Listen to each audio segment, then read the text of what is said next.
Okay, for this example, you'll notice that we have two functions over here. And again, we're always just trying to find the area of the shaded region. I've color coded it into a gray shaded region and also a pink one. Now, there are a lot of ways of doing this. You could do it with two integrals, and then you could do top minus bottom. Let's take a look at that. This spot right here is going to be x equals 12. So we could do the integral from -4 to 12, and our function is the square root of x plus 4, plus, and then we do the integral from 12 to 24 of -1/3 x plus 8. And that's what we would have done last time, because last time we did the integral of, and it was the top minus the bottom. Some of you also might notice that this pink region is a triangle. So you could do 1/2 the base times the height. And so the area of the pink region would just be 24. Now there is another way of doing the area of a shaded region. Instead of doing top minus bottom, you can do right minus left. Now if you're going to do right minus left, you need to solve the equation for x. So this one right here, if we solve it for x, we're going to get x equals 24 minus 3y. And this one right here, if we solve it for x, we're going to get x equals y squared minus 4. Now you might notice the rule down here. We can find the area of these two shaded regions, the gray and the pink, with one simple integral. Our integral is going to be the right minus the left. So our right function is 24 minus 3y. That would be the right. And then I want to do minus. And then the left would be y squared minus 4. Whenever you do an integral with right minus left, everything is going to be a y. So we're going to put dy at the end. You notice both of our functions were functions of y. So we had y squared minus 4, and we had 24 minus 3y. And even our bounds are going to be y values. So we're going to go from y equals 0 to y equals 4. And that's pretty much it. Let's plug them in a graphing calculator and see if we get the same answer. Okay, when I do it with the method using the top minus the bottom, so our first integral would be the area of that gray section, and our second integral would be the area of that pink section. We are getting an answer of 200 over 3. Now we're going to do it using the right minus left technique. That was the single integral. This time, instead of using x, we're going to use y, and our y is going to go from 0 to 4. I'm going to go back in and type in my function. I prefer to do parentheses minus parentheses, and then I go back in and type whatever belongs inside those parentheses. Then we push enter, and you'll notice that we do get 200 over 3, so we get the same exact answer doing it both ways. I also want to point out that the area of that pink triangle, when we did it by hand, we just got 1/2 base times height, so we just got 24. And when I do it as an integral, I'm also getting 24. So it just shows that, yes, you could do the area of this pink region by just doing the area of a triangle. All right, that's it. Let's go ahead and move on to the next example. Okay, for this example, it's pretty difficult to do it with a top minus bottom technique. It can be done. Let's take a look. For this green portion over here, I can easily do the top minus the bottom. I just have to solve this equation for y. The top part is going to be the square root of x plus 2, and the bottom is just this simple line right here. We're going from positive 2 all the way to 14. So you can see we're going from 2 to 14. And again, we're doing the top minus the bottom. And for this portion right here, I'm going to do the area of the top piece because the bottom is exactly the same. So whatever I get for the top piece, I can just double it. The function on top is just going to be the square root of x plus 2, and then minus, and then the bottom is just y equals 0. So my function is the square root of x plus 2, and then minus 0. Notice I'm going from x equals -2 to x equals +2, so those are the bounds. And I want you to notice that I am doubling it because we have one piece on the top. That's what my integral represents. But then there's another matching piece here on the bottom. And that's how I'm going to be really tricky so that I can use the top minus bottom technique to solve for the area of these shaded regions. But look at how tricky I had to be just to make it work. But don't worry, there is an easier way. We're going to now do right minus left. You'll see how much easier that's going to be for problems like this. The right function is this blue line, and the left function is just this curve right here. So we're just going to do right minus left. We do need to solve these equations for x equals, so that way that they are functions of y, So my integral is going to be my right, and then minus, and then my left. And you'll notice everything is y. It's even a dy, and my bounds even go from y equals -2 to y equals +4. So you can see this is way easier. I'm able to do it with just one simple integral, and I don't have to be creative. I don't have to cut this up into 3 different pieces in order to get the area of that shaded region. Now let's go ahead and plug that in a graphing calculator and make sure we get the same answer for both. Okay, I want you to notice that my first integral, I'm going to multiply by 2. So I have 2 times this integral. Now let's go ahead and put the second integral. This integral is going to go from 2 to 14. And be very careful, make sure you put parentheses around your bottom function. So you see we have minus and then our functions in parentheses. Push enter, getting 36. So when we do it with top minus bottom, with 2 separate integrals where we have to double the first integral, we're getting an answer of 36, but what a mess that was. Now we're going to do it with right minus left. Okay, our y value goes from -2 to 4. And I want you to notice when I come inside here, I always do parentheses minus parentheses. That way I don't make mistakes with my parentheses. The first function goes in the first set of parentheses, and my second function goes in the second set of parentheses. Okay, that's it. Let's push enter.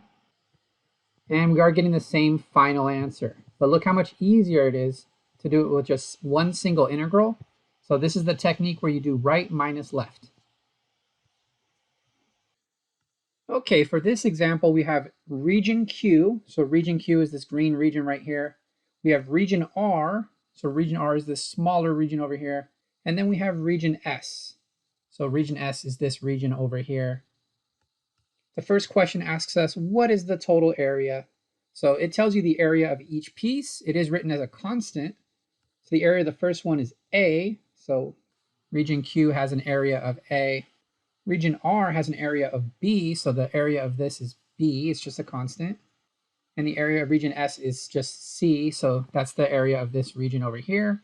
So the total area, you just add them all up, and that's your answer. So the total area is just going to be A plus B plus C. Now an example of total area would be like if you had to paint it, how much paint do you need? Well, that would be the answer. You notice everything comes out positive no matter what. The second thing we're going to look at is what is the value of this integral? So we're doing the integral from -6 to 3 of g of x, and that graph is g of x. So for an integral, when your graph is below the x-axis, you're going to get a negative value for that integral. So we're going to get -a. When your region is above the x-axis, then for an integral, you'll get a positive value for that area.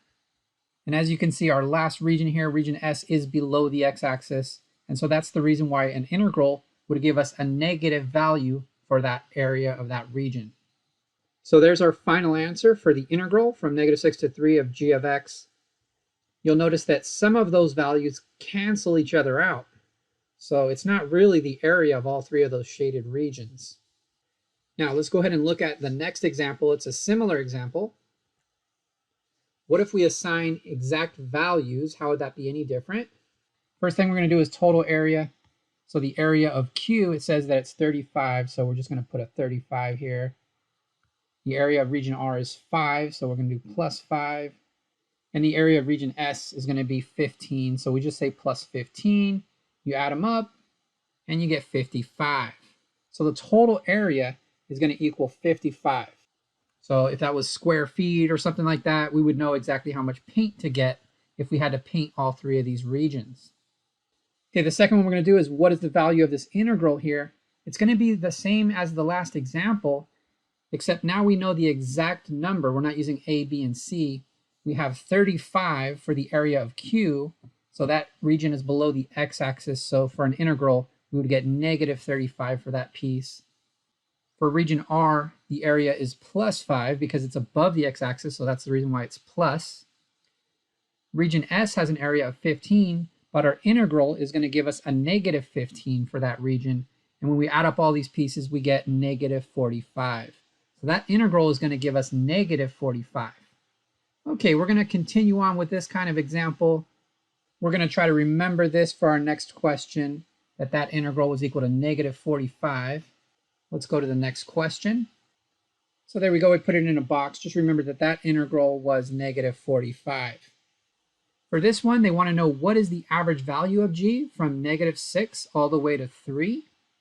Remember, if you're going to do the average value of a function, you got to do 1 over b minus a, and then you do the integral from a to b of that function. Now our a is negative 6 and our b is 3, so let's go ahead and plug that in. Okay, we're going from negative 6 to 3. So you see my integral goes from negative 6 to 3. Of course, you have b minus a, so that's 3 minus negative 6. And because we have that minus negative, we're going to make it a plus. So we're going to end up with a 1 over 9 in front of our integral. And remember, we already did this integral on the previous page. It was equal to negative 45. So our final answer is going to be negative 45 over 9, which is negative 5. All right, we're going to do one more example with this problem. Okay, remember our integral from negative 6 to 3 of g of x is equal to negative 45. We are going to use that. They're asking us what is the integral from negative 6 to 3 of g of x plus 5. So we have a plus 5 inside of our integral. And so that's what's different. This one's not too bad. Basically, we're just going to split it up into two separate integrals. We already know that the first integral is going to be negative 45, so that's pretty easy. And now we just have to figure out what is the integral from negative 6 to 3 of 5. Now I do want to point out that 5 is just the line y equals 5, so it's just a horizontal line. We are doing the integral from negative 6 all the way to 3. So basically we just have a rectangle. Area of a rectangle is pretty easy. We'll say that the width is 5 because the distance from here to here is 5. And the length of our rectangle, you can just do the right number minus the left and you'll get 9. So the length of our rectangle is 9. So this is pretty easy. The area of this rectangle is 9 times 5, which is just 45. So that's where we're getting this 45 from right here. So it looks like our final answer is actually just going to be 0. Now let me actually do this integral, make sure we get the same answer. This integral is going to be 5x, but we have to evaluate it from negative 6 to 3. So we plug in the ending value first. So we plug in the 3 first. That'll give us 5 times 3, which is 15. Then we do minus, and then we evaluate it at the beginning. So we evaluate it at negative 6. That would give me a negative 30. So we're getting 15 minus negative 30, so that's 15 plus 30. And that's where I'm getting my 45 from, my positive 45. So no matter how you do it, you can do it with basic geometry. It's just the area of a rectangle. Or you can do it with calculus. Remember, we did split this integral into two separate integrals, where the first one gave us negative 45, and now our second one is giving us positive 45. So our final answer is going to be 0 for our original integral. All right, let's go ahead and go to the next question. All right, this is our last question. And you'll see this a lot on the AP test where they ask you to write, but do not evaluate some integral. So they want you to set up the integral and then just stop.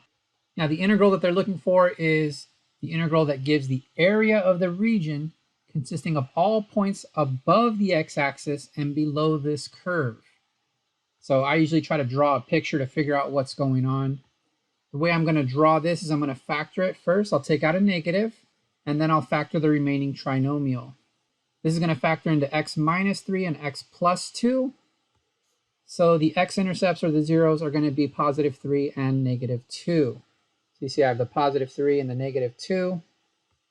It's real easy to plug in 0. If I plug in 0, I'm going to get 6. So that tells me that the y-intercept is going to be 6. So once I have my picture, it's pretty easy to see. This is just going to be the integral from negative 2 to 3. And then the top function is just my function. And then minus, and then the bottom function is just y equals 0. So this is a pretty easy integral to set up. It's just going to be a top minus bottom integral.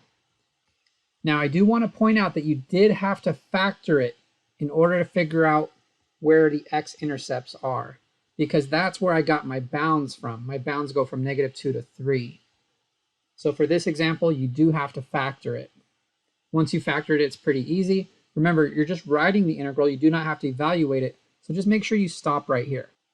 All right, and that's it. That's our last example.